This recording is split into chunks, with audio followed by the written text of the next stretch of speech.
Welcome back to the program.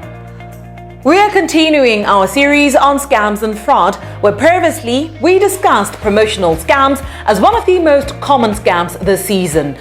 Our guest, fraud manager Kagiso Patrick, explained that this happens when scammers fake loan promotions and offers from reputable financial institutions and lure victims into sharing their personal banking details, the ending result being their bank accounts emptied out. Tonight, Kagiso returns to discuss yet another scammer's trickery: business email compromise scam. Kagiso, thank you so much for coming on First Issues and affording us your time. We're back here again to continue our series on scams and fraud. And this time around, we will be talking about the business email compromise. In our previous engagement, you gave us a little snippet into what it is, but I would like for you to go further into explaining to our viewers exactly how it works. I should start by, talking about maybe factors leading maybe to, business email compromise. The lanes that we're picking, the insights that we're getting, is that usually it starts with, there will be some social engineering that takes place. From a people's, point of view or level, to maybe technical, where they will be using phishing or phishing scams, to where they'll send links through your cell phone, your WhatsApp, then you click on that link, and then it leads to other things, to, talking to people, criminals talking to people, elicitation of information from people.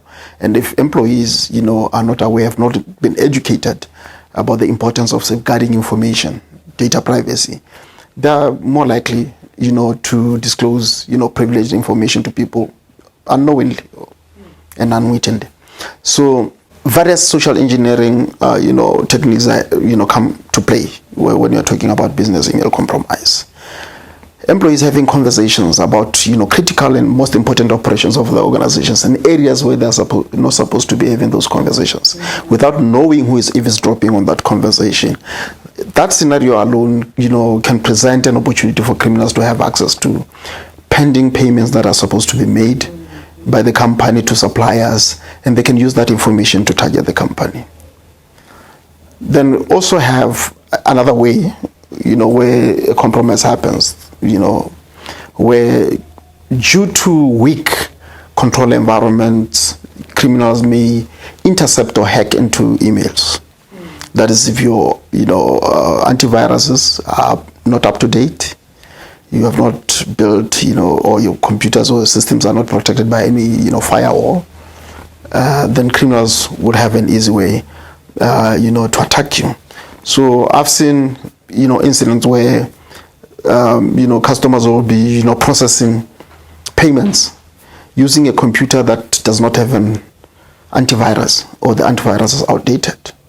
That alone presents a, significant risk, because criminals, they're always, looking at, vulnerabilities in our systems and controls. So what then happens after the compromise happens is we see criminals, being able to intercept communication between, an organization and the suppliers, because there's usually movement of money between the two. So they'll intercept this communication, and they do this by sending, fraudulent change in banking details instructions.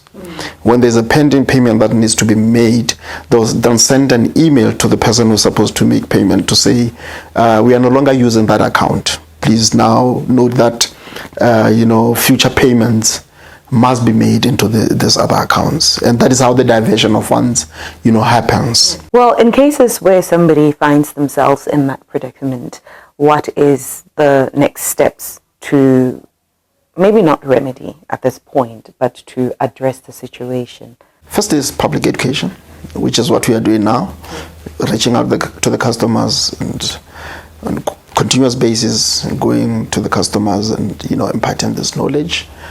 I've already indicated others, from a control point of view, what they need to do to reinforce, the control environment on their side, to make sure that they are protected. Once that fraud has happened and they realize that the fraud has happened, because most of the outflows of these funds which are fraudulently acquired, we are seeing much of the traffic going into South Africa. So different banks in South Africa. So these banks, they do have fraud reporting lines. So you just Google the name of the bank, then you'll be able to, within the website, you'll be able to see the fraud reporting line. So the advice will be for them to immediately contact the receiving bank and notify them of the fraud and ask them to block the funds. Then immediately report the case to the police so that the police can take over. They know what to do in such cases. Join us again next time when Kagiso brings our series on scams and fraud to a close with a look at investment scams. For now, we go for commercial break on First Issues. Stay tuned.